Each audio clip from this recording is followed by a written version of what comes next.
Hello! Short PSA before we begin, my fellow weebs. If you're one of those people who has a sub-superiority complex and clicked on this video just to spam my comment section with dumb remarks that everyone's heard 1,000 times, go ahead and turn back now. This video clearly isn't for you, my friend, and we both know it. Spare yourself the embarrassment and me the annoyance and just turn back now. As for everyone else, feel free to discuss cordially in the comments.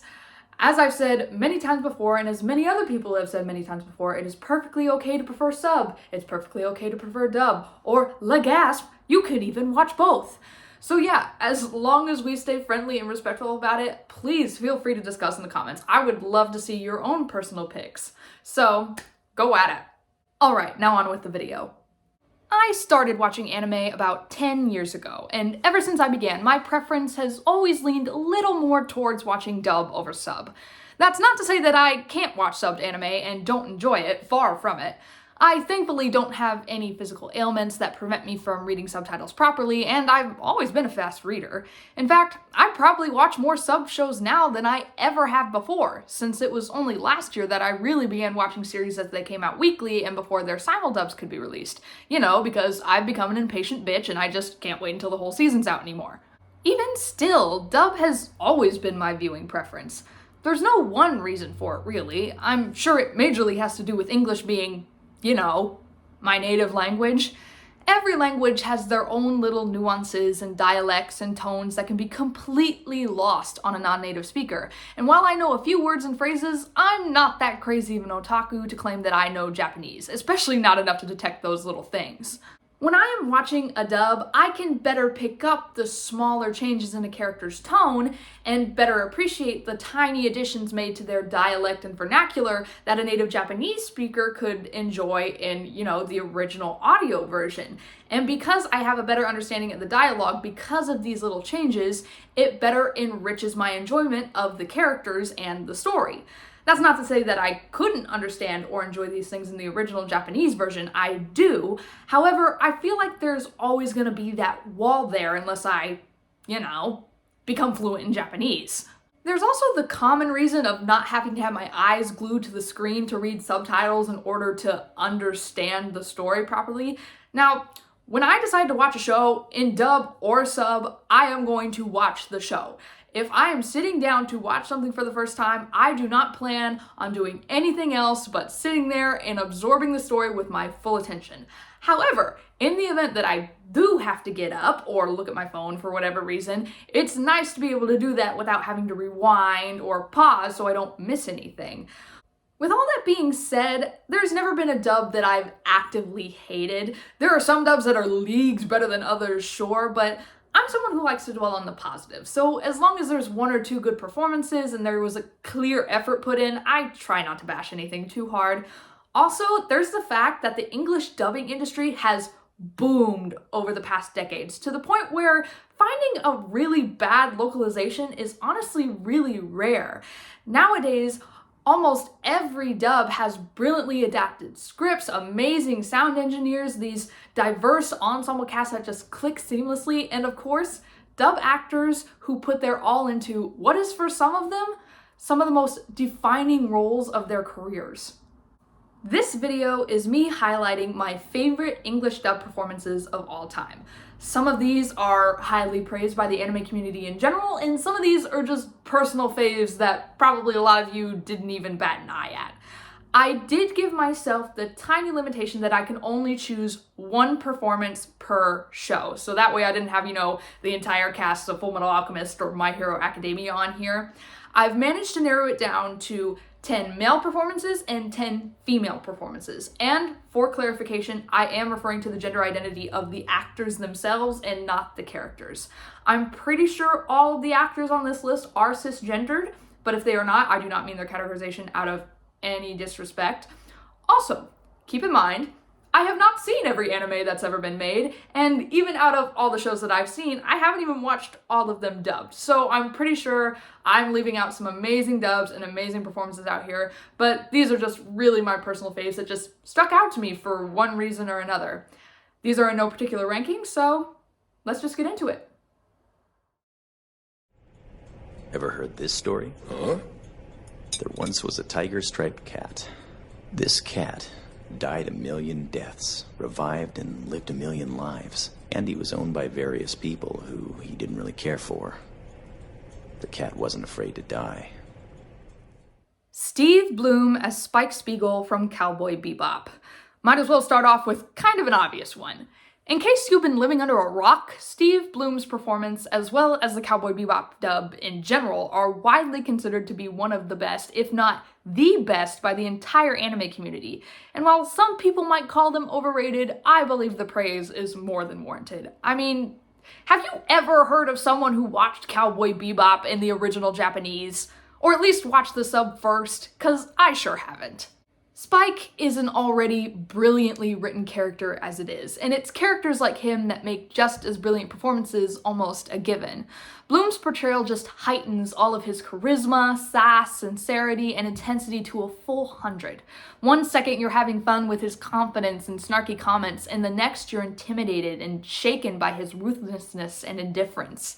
There's also the addition of Blum's voice being just so goddamn satisfying to listen to. Literally the definition of ear candy. All of his line reads feel incredibly natural and not like he's doing the horribly difficult task of trying to match mouth flaps while giving a believable performance. The entire Bebop dub was a marvel and honestly a miracle for the time it came out, and it's still considered one of the greats today, and the fact that Steve Blum is the highlight of such a cornerstone, I think speaks for itself. Now, I had a lot more trouble picking my top female performances than my top male performances. A large part of this was because all the female performances that I could remember were also from the shows that I'd pulled my male performances from. And for a lot of them, I didn't want to switch them out because I genuinely liked the male performance better and I didn't want to switch them just to get an actress in.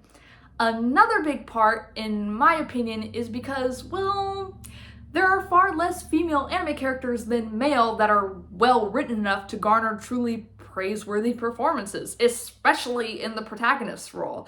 So because of that, there were far less female performances that I could actually remember and that actually stood out to me. Now, that whole issue is another topic and possible video for another day, but for now, don't be surprised if I throw a couple curveballs at you because of that. Like this first one, for example. What a load of crap! You can't build a family by ruining a baby's life! If you're gonna kill yourself, then do it alone! Just please understand, a life is a life. You're only born once, you, me, and Kyoko. Victoria Grace as Miyuki from the 2019 dub of Tokyo Godfathers. I only recently watched this film for the first time around Christmas, and I was automatically drawn to Miyuki's character. Like Blum, Grace's voice sounds completely natural, almost like they animated around her performance and not the other way around. She's able to embody the fluidness of a once restricted soul having freed herself, the abrasiveness of someone shutting away their emotions, and the heart of a gentle soul feigning cynicism. Miyuki's confrontation with Sachiko on the roof is especially amazing in this version, with the actress portraying such a desperate determination and sincerity. Outside of Miyuki, I've only heard Grace as future Mirai in the film Mirai. She doesn't have an extensive voice resume beyond that, and I really hope that this performance has shown what she's worth and gets her even more amazing roles in the future. Good, now look over there and tell me what you see. He's been waiting patiently for you to finish this temper tantrum. Isn't that so polite of the good Dr. Stein? Micah Solusad as Soul Evans in Soul Eater. This was Solusad's first lead role of his career, in addition to only being his fourth anime ever, which you could never guess considering the performance he gives. Soul is a character that lives to be cool, not just in his demeanor, but in his actions, whether that be pulling off a killer move in battle or being there when his partner needs a shoulder to cry on. And I honestly think it's a little ironic that he tries so hard when Solusad's voice just effortlessly drips with relaxed swagger and, yeah, coolness. It's his performance that makes me actively believe that this character, once he matures a little, can become a genuinely laid-back and awesome student that all of his peers and underclassmen can look up to. His natural chemistry with Laura Bailey as Maka also just boosts his impact even further. The actor really makes you feel how much Soul cares about his Meister and friend, and that makes you want to root for them all the more. In fact, Say what you will about this anime and adaptation, but the entire cast of this dub is honestly freaking amazing. Which makes it even more impressive that Soul Assad manages to stand out above all of them and make Soul my favorite character in a show among a whole cast of interesting personalities. If it is your wish, I will travel anywhere to meet you. I am an Auto Memories doll. My name is... Erica Harlacher as Violet Evergarden. I feel like if you've seen this show, this performance speaks for itself. Violet's demeanor and range changes dramatically from the beginning of the show through to the finale, and Harlacher manages to capture every single tiny beat and change effectively. I think the reason I cling to her performance so much is largely due to what I was talking about at the beginning of the video about understanding the vocal nuances of your native language. All my love and praises to Yui Ishikawa, who plays Violet in the Japanese version. I enjoy her rendition as well, but whether she's portraying the more robotic Violet at the beginning or the distraught Violet in the movie, there's just something about her voice that feels stagnant to me, and I'm 100% sure that's due to the language barrier. I just don't feel or interpret as much emotion coming from her than with Harlacher. In fact, I had the same problem with Ishikawa's performance as Mikasa in Attack on Titan, and in that show too, I like Trina Nishimura's rendition of the character better. Again, I am not hating on Yui Ishikawa. She's an amazing actress and obviously originated these roles for a reason. What I'm getting at is that it's characters like Violet and Mikasa who are more reserved and monotone in the way that they speak that are a little harder for non-Japanese speakers to take in. I'm sure that Ishikawa and actors like her use their own subtle nuances in the way they deliver lines. However, since I, a native English speaker, cannot understand what they're saying without subtitles, these slight nuances are just lost on me and practically inaudible. Harlacher's performance just feels so much more natural and human to me because I can detect the certain trembles in her voice and the emphasis she puts on certain words. Regardless of the comparison, though, I would have put her on this list. For those who don't know, even if I feel really emotional at a show, it takes a lot to make me cry or even tear up. But this show and Harlacher just pulled those tears out of me like it was the easiest thing in the world. So yeah, if you haven't watched it yet, then what are you doing? You're telling us to return to being commoners? What? No way! You're not getting it! Why don't you understand this? Think about who the hell you are for a second! You've always been a commoner! A cog in the population! Look, I'm a commoner! And I'm much more powerful than any of you will ever be! So tell me, what the hell does that make you? Our fifth performance is Chris Niosi as Regan from Mob Psycho 100. This one is a lot like Steve Blum as Spike, in that Niosi is a shining star in an already stacked and masterful dub. Everyone I've ever seen talk about the English version of Mob Psycho has agreed that his portrayal of Regan stands leagues above the many other great performances in this show. While I was receiving my bachelor's in acting, I learned that the most effective comedy is what is played the most straightforward and truthful. What seems absolutely ridiculous to the audience is the most serious and true matter to the characters, and it should be performed as such. And I think everyone who is a part of this show, especially Niosi, understands this. Every scene with him as Regan comes off as the most natural thing on the planet, from his scheming and fake exorcisms to his fear while throwing table salt at an evil spirit, to his remorse when having a heart-to-heart with Mob. And it's because of Niosi's truthful acting that we and the characters believe everything out of Regan's mouth, from his scams to his encouraging affirmations. Combined with the brilliant writing and his performance, this character has quickly climbed my ranks as one of my favorite out of any anime, and he's most certainly my favorite in the show. Bar none, after this, I definitely won't complain if I see Niosi in more stuff. I only had to do one thing, and I failed. I failed. I failed. I should have just gone straight back to 1975 like he wanted, instead of risking everything with a stop in 2010. God, how could I have been so selfish? The future's doomed because of me. Next is Cherami Lee as Suzuha Amane from Steins Gate. This is another performance from another highly regarded dub, but some of you are still probably surprised by my choice. Whenever this show is discussed, a lot of focus is put on the performances of J. Michael Tatum, Trinity Shimura, and Ashley Birch, and rightfully so, they are amazing. However, whenever I come back to this series, I couldn't help but think of Cherry-Milia Suzuha and remember how much I was drawn to her. Obviously, there's the interesting story and mystery surrounding her character and the many sides to her facade, but honestly, I think a lot of the draw for me is Lee herself being in this role at all. The other characters that I most associate with Lee are Lucy in Fairy Tail, Asuna in Sword Art Online, and Patty in Soul Eater. Now, these characters and Lee's portrayal of them are perfectly fine, and if you're familiar with them at all, you know that for this specific brand of character she typically plays, she pitches her voice higher. This is obviously something that a lot of voice actresses do, as higher-pitched female voices are very common in anime. And while I usually don't have a problem with it, Lee's higher pitch has always hit my ears weird. Her acting has always been wonderful, but there's just something about the timbre of her voice mixed with the pitch that never settled right with my hearing. But with Suzuha, Lee doesn't do this. In fact, she pitches her voice down a lot of the time, and not only does it fit the character better than a higher pitch, but it sounds incredible. Also, because this is a series that is more grounded and dialogue heavy out of her more notable stuff, it gives her the opportunity to be liberal with the speed and intensity of her readings, and she doesn't have to be rushed by the urgency of a fight scene like in Fairy Tail. So yeah, I think it's very clear what kind of shows I like my Cherry-Milia in. Is this for real? Why did I get dropped back to this time? What's going on? This is 18 years ago. Ben Diskin as Satoru Fujinuma from Erased.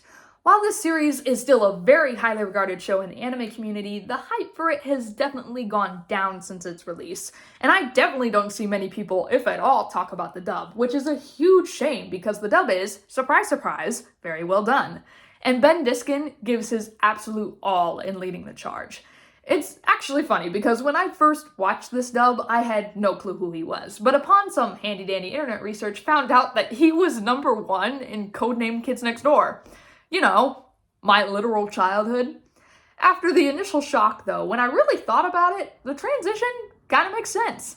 Diskin's strengths, in my opinion, are his dry delivery and intensity, something that he utilizes in many of his roles, but really shines in his portrayal of Satoru. His straightforward and sassy narration, paired with the cuteness of Michelle Ruff as young Satoru, really make the perfect combination. Similar to the transition that Erica Harlacher had to make with Violet, Diskin is able to naturally go from the low-energy, cynical Satoru in the beginning to the determined, hopeful Satoru that blooms as the story goes on. I'm not lying when I say his narration is what makes this performance. His dry, one-word comebacks in the middle of serious moments are incredible and never fail to get a laugh out of me. So yeah, if you haven't really seen his work since K&D, I definitely recommend this role as a good starting place. My 2-year-old just ate the insides of a silica packet? Yes, a few times. No blood. I mean, I didn't see any. Look, I don't even know what silica is. I'm just afraid that it's toxic. Huh? How's her appetite? Can I have a snack? Our next performance is Colleen Clinkenbeard as Hana in Wolf Children. You want to know the first anime to ever make me cry? Here it is! And if you've seen this film, you know it's majorly because of this character. I always find it impressive when an actor's performance is so good and different from their other work that you don't even recognize it's them until the credits roll. I saw this movie pretty early on in my anime watching days, and before that point, I'd only seen Clinkenbeard in her shonen work like FMA and Fairy Tail, so finding out this was her really threw me for a loop. Of course, it just shows the amazing range that she has throughout her entire filmography. Being a film about motherhood, the actress just perfectly voices all the different parts of Hana's journey as she raises her 2 children alone. From her soft warmth and determination to make the best life for them, to the crackly panic and stress of a young woman who absolutely has no clue what she's doing. While I love Clinkenbeard in all her action roles, I really think it's a shame that we don't get to see her give a lot more softer, slower performances like this one, because she really is just so good. Even if this movie has never interested you, please go watch it, even if just for her performance. Now for a lesson. You may have heard these words before, but I'll teach you what they really mean. Go beyond! Plus!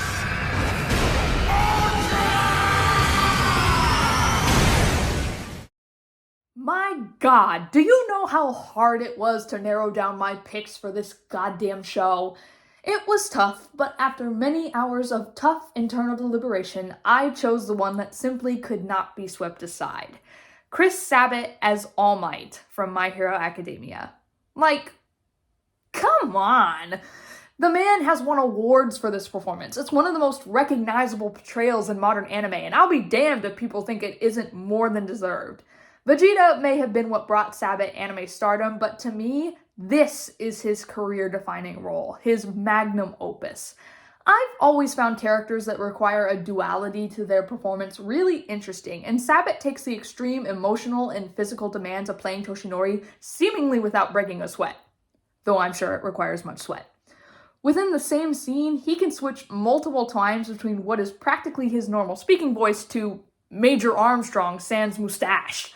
When I heard you were in the hospital, I dashed right over! One half is the most natural acting I've ever heard, and the other is one of the most over-the-top voices heard in the show, which is saying a lot. And being able to do that on top of carrying a large load of emotional weight for the story is just... it's so freaking awesome, okay? In fact, I'd say Sabat travels further into All Might's vocal extremes than Kenta Miyake, though I love the Japanese performance as well. Like I said, I was really struggling with my pick for My Hero. My closest other choices were either Christopher Wenkamp as Aizawa or Clifford Chapin as Bakugo, and while some people might say I'm picking the cliche choice with Sabat, there's just such a charm to his performance that I couldn't ignore. I mean, greats are greats for a reason, right? Well, moping's not gonna fix it! Beethoven held a stick against the piano with his teeth so he could feel the music, you big quitter! It's not like your fingers fell off or something! And if they did? Then I'd expect you to hit the keys with your nose! What, like Mozart? Erika Lindbeck as Kaori Miyazono from Your Lie in April. This show was the first to introduce me to Lindbeck as an actor, and my god, what a character to start with. Kaori is most definitely a whirlwind. She's a magnificent violin player with the biggest passion for music. She's a spazzy, sweet-loving 9th grader. She's a kid coming to terms with her life-threatening illness. Spoilers, I guess. If you don't know that tidbit by now, that's honestly your fault. It ain't that big of a surprise. Anyway, Lindbeck's performance juggles all of these sides with practical ease, balancing between childlike fun one moment and forced maturity the next. I'll be honest that it's been a while since I've actually watched the show, but I can still hear Kaori's breakdown on the hospital roof and her letter to Koze, feeling all the emotions that came from the actress's voice like I just saw it yesterday. There's a lot of reasons why you should go watch Your Lie in April if you haven't already, and I can confidently say that Erika Lindbeck is pretty high on that list. And now, I must ask the question that has haunted the anime community for years. Is the Haikyuu dub good? As someone who received formal acting training, no it isn't. Is it entertaining? Most definitely. Does it have great adapted dialogue? Some of the best and most hilarious. Do I love it? Absolutely. But the acting, on a technical level, is overall scruffy at best and downright unnatural at worst. To hell if I know what the reasoning for this is. It looks to be a mix of everything. Possible direction issues, actors being miscast, actors having little to no ADR experience prior to being in the show. While the entire cast is clearly very passionate and giving 100%, most of them are either too over the top a lot of the time or too stilted. This actually works very well for the comedic moments, as it's the comedy that has made this dub so notable, but almost all of the sincere and serious moments fall flat or turn corny to some extent. With a few exceptions, the only actors who are impervious to these effects and give overall great performances are the dub veterans who've worked in the industry for years. Greg Ayres, Brittany Karbowski, Chris Patton, Ian Sinclair, Josh Greeley, and of course, David Wald. Dancing lights over the rapids. Ah! Hey, what are you doing here? Wald, with no exaggeration, is the perfect casting for Coach Ukai. Not only does he match, if not exceed, the energy of Kazunari Tanaka, but he's able to capture a youthfulness to the character that I think is lost in the Japanese version, at least to English speakers. I think everyone forgets how young Kishin really is at the start of the series. He's only 26, and I think a lot of that is due to Tanaka's voice in the original version. Different cultures have different perceptions of how people of a certain age, gender, and background should sound like. In Japan, someone like Ukai, who sported a shaved head, smokes, has piercing, and works very labor-intensive jobs, has a pretty deep, gravelly voice, even in his mid-20s. But to a native English speaker like me, Tanaka, and later Hisao Egawa's performances, though fantastic, sound like that of a freshly divorced 30-something. Wald, on the other hand, manages to keep the gravel of a hardworking smoker while also keeping a youthful, upbeat sound to his voice. This is partially due to his natural vocal pitch, and it also has to do with his absolutely golden line reads, which are among the funniest in a dub full of knee slappers. I wouldn't be surprised if the actor improvised some of Ukai's one-liners and nicknames, as he apparently improvised a lot in the recent Skate the Infinity dub with amazing results. I still absolutely recommend the Haikyuu dub, by the way, for Wald's performance and the amazing script alone, though there are plenty of other things to admire. If you are a fan of the show, you should definitely watch the dub at least once. And for our 12th performance, we have... Moron! Tell me who the real moron is here, because I don't think it's me. I prefer to use that term for someone who falls for a cheap trick like this. Wendy Powell as Envy from the Full Metal Alchemist franchise. I don't think I'm overselling when I call this performance absolutely iconic. I mean, name another voice in anime that sounds quite like this, or gives off nearly the same vibes. Though the characters typically use male pronouns when referring to Envy, and he is confirmed male, at least in the 2003 version, there is this awesome fluidity to the character that comes with their design and concept as a shapeshifter, and Powell gives a deliciously ambiguous sounding performance to match. Even outside of the core timbre, there is just always so much maliciousness and condescension oozing out of nearly every word she utters. It gives me shivers, and I love it so goddamn much. After looking at her resume, it seems like she's mostly played pretty minor or supporting roles outside of this, which is an absolute crime, because my god, this performance alone makes Envy one of my favorite anime antagonists of all time. The memory I'd conveniently repressed. The guilt I'd shifted onto somebody else. Figures. My whole life saving my own skin's been the one thing I was ever any good at. Awful, right? Jerry Jewell as Kyo from Fruits Basket. Alright, I know I don't shut up about this show, and I've praised Jewell's performance before in other videos, but I'm gonna try to get past what I've said before and get to new stuff. His comedic and dramatic range is fucking fantastic and broke me on multiple occasions. Duh. His chemistry with Laura Bailey is unbeatable. Obviously, the queen makes everyone look good. And the fact that he's stuck with this character for 20 years to complete his story is just so impressive and fulfilling. One thing that I haven't touched upon in his performance, however, is how unconventional his casting feels, at least to me.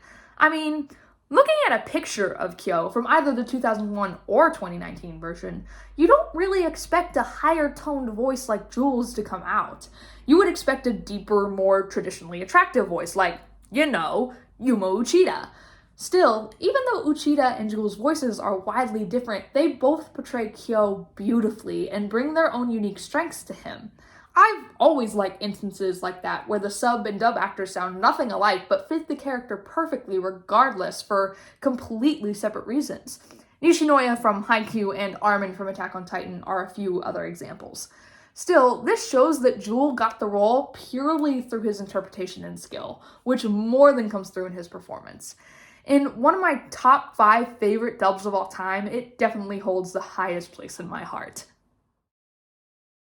Quand nous chanterons le temps de cerises, égayer aux oignons et mêle mon cœur. Next, we have Susan Egan as Madame Gina from the 2004 dub of Porco Rosso. This one, I know, is a definite curveball. For those who are unfamiliar with Egan, she also voiced Meg in Disney's Hercules and Lynn in the dub of Spirited Away. I really don't have a huge reason for putting her on this list other than it's a nice change in character type for her and she sounds elegant as hell. Gina honestly doesn't even have that much screen time in the film, but I just love her character so much, and I do believe it's largely due to Egan. It was nice to hear her without the sass and the, I don't know what to call it, what she usually does, 30s noir accent. I adore her as Meg and Lynn, don't get me wrong, but it was just a nice change of pace for her. Yeah, that's pretty much it. Next one. I've saved Aaron again and again, watching more of my comrades die every time. I did that because I believed he was the best hope humanity had. And this is where that belief has gotten me. It's like I'm at the punchline of some awful joke. Matt Mercer as Levi from Attack on Titan. Yes, here is my basic bitch moment. It wasn't Spike, it wasn't Reagan, it's this. In my defense, it definitely says something when even people who aren't fans of the Attack on Titan dub praise the hell out of his performance.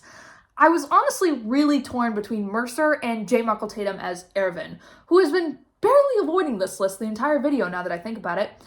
Both performances are obviously brilliant for various reasons, but ultimately it just came down to which character I liked better because I couldn't choose any other way.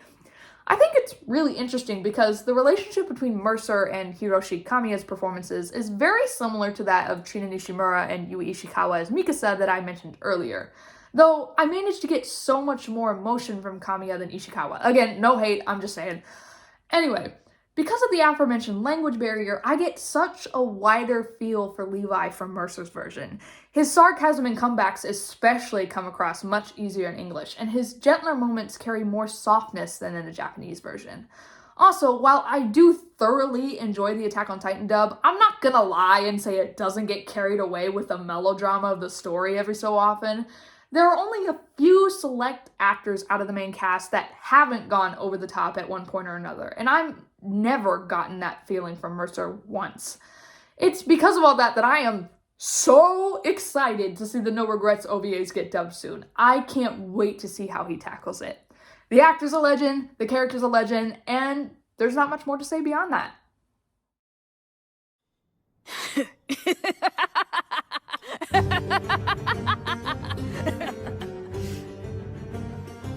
Oh man, and here I thought I was doing so well. Laura Stahl as Rey from The Promised Neverland. God damn do I love this character. I didn't know of Stahl before hearing this performance, and that honestly feels like a crime. Erica Mendez and Jeannie Tirado are amazing as Emma and Norman too, but there's something about Stahl that is just mwah. She's the perfect English counterpart to Maria Issei, obviously taking inspiration while adding her own spin to Rey, giving him an equal amount of coolness and maturity while also adding a bit more vulnerability to him. I specifically remember a single line read that hit me incredibly hard. All it was a simple mom that held just enough wobble of fear and heartbreak that reminds you that despite Rey's intelligence and determination, he's still just a kid. I'm honestly so sad that Season 2 deviated from the manga because I would have truly loved to see Stahl tackle that material for Rey that wasn't adapted. Oh well, guess we can hope for a reboot? Why did he have to go and take my precious Nezuko with him like that? Damn you, Tanjiro! Taking a young girl like her into danger! Idiot, idiot, idiot! I'll save you, Nezuko! In our 17th spot, we have Alex Lee as Zenitsu from Demon Slayer. Talk about leading the group project. The Demon Slayer dub, I'll admit, is not my favorite, but even if you don't care for it, the one thing that I find everyone agrees on is that Alex Lee is the star of the show.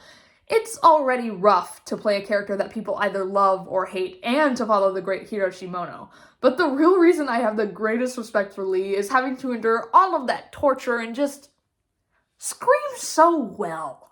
Me apologize? You're the ones acting like you came back from hell when you were in paradise!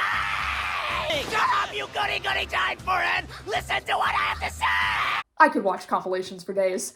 Zenitsu is already my favorite character in the series, and the actor just makes him all the better. The comedic moments, the heartfelt moments, the adorable moments, he really just nails them all. Also, I know he's active on YouTube, so Alex, if you see this, hope you're doing well, my guy. Sending all my love to my favorite frightened sleepy boy. What do you think you're doing, boy? Stay your hand. The girl's life is now mine. I'm getting a little bored of this curse of yours, Ashitaka. Let me just cut the damn thing off! Minnie Driver as Lady Eboshi from Princess Mononoke. In a story about the need for humanity and nature to live in harmony, Eboshi is the closest thing the film has to an antagonist while being far from a black and white character, and Driver plays her different sides gorgeously. I guess I have a thing for regal Ghibli ladies because her performance has the same draw to me as Susan Egan's in Porco Rosso. The richness and steadiness of their voices just makes you want to hang on to their every word. However, unlike Egan, Driver is able to play more boisterous and commanding in certain scenes, fully embellishing the leadership aspect of the character as well. This film as a whole is my favorite out of Studio Ghibli's canon, and it is certainly one of my favorite Ghibli dubs. I know a lot of people like to watch this movie with the original Japanese audio, especially since it deals heavily with Shintoism and Eastern fantasy, but I still highly recommend you watch the English version for Driver's performance alone, though the whole cast is fantastic as well. Trust me when I say it's definitely one of the best. Kira needs a face and a name in order to commit murder, but I'm sure you've already figured that much out, haven't you? Please do not give out your name so carelessly. Instead, let's value our lives. For our last male performance, we have Alessandro Giuliani as L from Death Note. This performance is so strange to me because I feel like it's one that completely entrances you the entire time you watch the show, but always gets forgotten whenever someone makes a list like this. I don't think that's a personal bias either. I have never heard a single person ever bash this performance. The dub for Death Note is overall pretty good, though a little too melodramatic at times. Pretty similar to Attack on Titan in that regard. Still, for the first few episodes, you can definitely get the sense of all the actors finding their comfortability in the characters and feeling out the show before finally settling down a little ways in.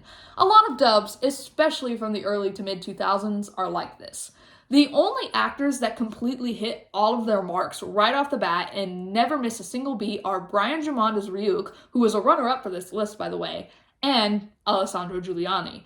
It's honestly a little hard to give reasons as to why this rendition of Ella is so good, because it just is. And there are so many factors that I think play into its notoriety. Giuliani's very unique sounding voice, the well-adapted script. Again, the more easily detectable vocal nuances and sarcasm of a typically straightforward and monotone character. Regardless, Light may be the protagonist of the story, but L is the hero, and Giuliani does so well at making us love the man who's trying to put our main character behind bars. There's really not much more to say about him that people haven't said already. Check him out in Barbie as the Princess and the Pauper. I'm not joking, it's a really fun film and he's legitimately good in it. And he sings. She's like a rose that's forever in bloom. Hell yeah. Listen, Senpai, I don't really care whether you guys recognize me as a boy or a girl. In my opinion, it's more important for a person to be recognized for who they are rather than for what sex they are. And finally, Caitlin Glass as Haruhi from Orion High School Host Club. I hear a lot of people say that Haruhi is a character who is well ahead of her time, both in her personality and how she is placed within her story. I agree with all of those sentiments, and likewise think that there is no other person who could have portrayed her quite like Glass. Orion was also the actress's first time as primary ADR director for a series, and the fact that she was able to manage such a chaotic show, make it one of the most iconic anime dubs of all time, and give one of the best performances of her career is the most girl boss move I've ever seen in my life. One thing I always find so impressive about this performance is the mere pitch Glass manages to lower her voice to, because if you've heard her other roles or listened to her at conventions, you know that her voice is naturally much higher. I've had to take voice lessons for many years, and the fact that she's able to reach so far into her chest to produce a voice that doesn't make her sound forced or uncomfortable and still allows her to give a diverse, emotional performance is goddamn stunning to me, and I fucking wish. In an ensemble cast of wild performances and even wilder personalities, Glass is able to maintain Haruhi's steadfastness and dry humor to keep everything in a perfect balance, while still allowing her own crazy to come out every once in a while. If you haven't watched Orion, first off, what have you been doing? And second, go do that. And if you have seen it but have been avoiding the dub, also what have you been doing? And also go do that. Give this queen the respect and views she deserves. And at last, we have reached the end. Again, this wasn't meant to bring up another huge sub versus dub thing. Please don't make that a thing in the comments. However, if you had similar favorites to mine or have favorites of your own that I didn't bring up, please feel free to discuss them. I would love to see all your personal lists. I would also like to point out that I also equally love the Japanese counterparts of all these actors I just mentioned. I just wanted to give credit where I believe it's due. Somewhere it's been given before and maybe not so much. I don't really know how much to end this or how to end this, so I just hope that all of you are being safe, happy, and healthy, and that you're having a great year. And yeah, so thank you so much for watching. Check out our other videos, and bye!